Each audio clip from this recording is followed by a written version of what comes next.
I wanted to talk to you about something. Facebook groups versus Facebook pages, right? So this is for you guys who already have a business or are thinking about starting a business and you're still not sure what you're going to do. If you're going to start a Facebook group, if you're going to stick to posting on your Facebook page, you know for sure you don't want to post anything on your personal Facebook profile because that's where your mom and your grandma and your coworkers are, right? So you're like, oh, no, Facebook profile, I'm just gonna leave aside. So I'm not even gonna talk about that. That's like the God level of visibility, is the ability to post about business in your personal profile. I'm not even gonna touch that one with a 10-foot pole. But there is an eternal debate going on around, should I be posting my stuff on just on my Facebook page? It's fine. I have followers there. They'll see my stuff there. Or should I start a Facebook group? What for? What am I going to do with a group? What am I going to talk about? Right? So there's all of these things. But the major debate is where to sell, right? So I wanted to tell you, I'm part of a mastermind. And one of the members of the mastermind, somebody very near and dear to my heart, if she's watching, hi, I asked her if it was okay for me to share her story. So, and she said, okay, great. I'm not using her name, not using her industry, but this is kind of what the story is. So she used to have a Facebook group, and it grew to like thousands of people almost overnight, right? Like it was super fast. Everybody was interested in her topic. And here's what happened to her. Then this is where her question came about. So she had this huge group. And then once she decided to write her first book, right? She wrote a book. She's like, great, it's time to monetize my audience, right? I'm going to go to my Facebook group and I'm going to tell them about my book and everybody's going to buy it and it's going to be awesome. But guess what happened instead? Everybody, well, not everybody, a few vociferous, very opinionated people came up and said, oh, of course you're selling something, right? Of course this was not just, you just helping us out of the kindness of your heart. Of course you had to come and sell something to us, which totally destroyed her self-confidence, because she was like, no, wait, what? Like, is this not a good thing to put my book out there? Like, selling is awful and now I know it. She ended up closing down the group. Like, things escalated, right? She ended up closing down the group. She's like, I can't even deal with all of you like naysayers, all of you negative people who are making me feel bad about selling my book in my own Facebook group, right? She ended up closing down the group. She said, it was way too overwhelming. Everybody was asking me questions all the time. And I couldn't keep up with the load. It was way too many people. I could not answer everybody's questions. And I just started to feel bad that I was abandoning it. So yeah, you know what? It just became too much and I just closed it down. So now, she's got a new book coming out. She's thinking about restarting the whole Facebook group thing, but she started thinking, well, maybe I should just do it on a Facebook page. Because a Facebook business page, Facebook is expecting you to post business stuff, right? And I have like 11,000 people who follow me there. So I'm just going to post things on my Facebook page. I'm fine. I don't need a group. It's okay. And that's where I went, hold your horses. Wait. Let's understand the difference between a Facebook page and a Facebook group, and what happened with your first Facebook group that made it so unmanageable and that gave you such a bad vibe and that you had to turn off. And I told her this very lovingly, only you would complain about having too big an audience, okay? Bumblebee. Okay, only you would complain about having too big an audience and that being a problem, okay? So I wanted to kind of like tell you what Facebook pages are for and what happens with them and what Facebook groups are for, okay? So here's the deal. If you're selling something, Facebook really doesn't like it that you use your personal profile for that, all right? So when I go and talk about business on my personal profile, I don't ask people like, buy this.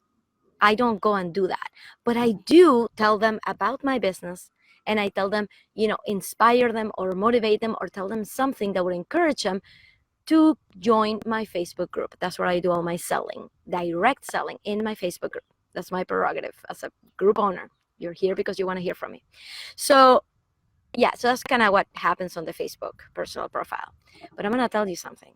Your personal Facebook page, your Facebook business page does not replace that high touch experience that people get in your personal page, and it doesn't replace a Facebook group.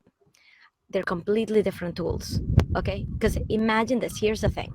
Suppose that the Facebook algorithm to show people things in the newsfeed, suppose it was fair, right? Suppose that every time you post on your Facebook business page where you have 11,000 followers, every time you post something there, 11,000 people get to see it. And it's not just any 11,000 people. These are 11,000 people who are potential customers. They already know you. They know, like, and trust you, and they like hearing from you. So if the algorithm was fair, you could post something on your business page, 11,000 people would see it that same day, and 11,000 people would react on your post. Beautiful. Why would you ever need to ever buy a Facebook ad ever again? You wouldn't. You don't need a Facebook ad when you're already reaching 11,000 of your most fervent followers. Facebook doesn't like that. Facebook makes their money out of Facebook ads. Okay? So you posting an ad, essentially, because it's your business page, so anything you post there is technically an ad for your business. You posting ads and getting free 11,000 perfect clients to see it is not something Facebook is going to allow. So what did they do? They changed the algorithm so that very few, like a much smaller percentage of your audience on your Facebook page will actually see that ad, will actually see that post. Okay, which is why you don't see a lot of engagement on your business posts. You see some views, you see some people liking it, but you get by no means 11,000 people with their eyes on it at all.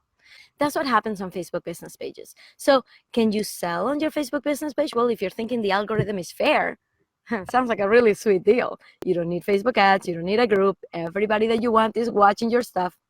That's it. That's all you need to do, right? But because of what I've just told you, your Facebook business page is not the place to do business. Simply like that. That's it. The only reason to keep up a Facebook business page, which I do, is so that when people look you up, look up your business, you are there. Okay, and they can see that it's current, they can see some stuff about you. So what I do is I just automate my feed from Instagram. It just goes straight into my Facebook page. There's always something new and fresh in there. People like it, people comment, it gets people engaged, right? So that's how your Facebook page is. It's really like your website, right? Just people go or don't go, but that's not really where you do most of your selling stuff. Okay, your Facebook group is special though. Your Facebook group is where your peeps are and where people are going to be following you and where people are going to be binging on Ina after dark, right? This is where you get to do most of your selling, okay? So I told my friend, I'm like, only you would complain about having too big an audience. She's like, yeah, but what do I do when everybody's asking me questions and I can't keep up with the load? There's really successful people out there who have thousands of people on their Facebook groups and they're not complaining about this. So what are they doing? They're probably just going live once a week to answer some key questions, right? When people message them directly, they probably don't answer right away or don't answer themselves. They have a virtual assistant to take care of that, right? So there's ways for you to manage it, but you have to foster a culture of people answering their own questions and people talking to each other, right? Otherwise, it's all on you. So that's how we fix that problem. Now, what about the naysayers? What about the people who are like, oh, of course, you're selling me something. How do you get around that? That there's a trick to that. And that is to get used to people hearing you promote your services. Because when you don't promote, suppose that I came here and all I did was just to establish my relationship with you and just be friends, right? You would think that we're just friends. So how would you feel if a friend of yours came and called you up out of the blue and said, hey, so do you want to buy my stuff? It's on sale. Come and buy it, right? How would you feel? It's like, no, thanks. I like being friends with you, but we're not that kind of friends where you can just call me to try to get money out of me, right? That's how it feels when we're not promoting our services enough, right? when we are just coming up there for free and we think we're helping, right? And we think like we're nurturing a friend, we're nurturing not a friendship, we're nurturing an audience, right? So that they will eventually buy from me. But if they're not used to hearing about your products and they're not used to hearing you sell stuff, it's going to feel icky, right? It's going to feel like, where did this come from? Oh, now you want to sell me something, right? So that's what you do. You get people used to hearing a call to action. Okay, I think we did good. I'm going to go and enjoy this beautiful day. I hope you're all having a wonderful Tuesday, and I will talk to you all soon. All right, guys. Bye. Yay, thank you for watching. If you like that video, remember to subscribe right here to get notified of new episodes, and don't miss the podcast version, Trailblazing Out of Corporate Life. Go look it up and subscribe. I'll see you later. Bye.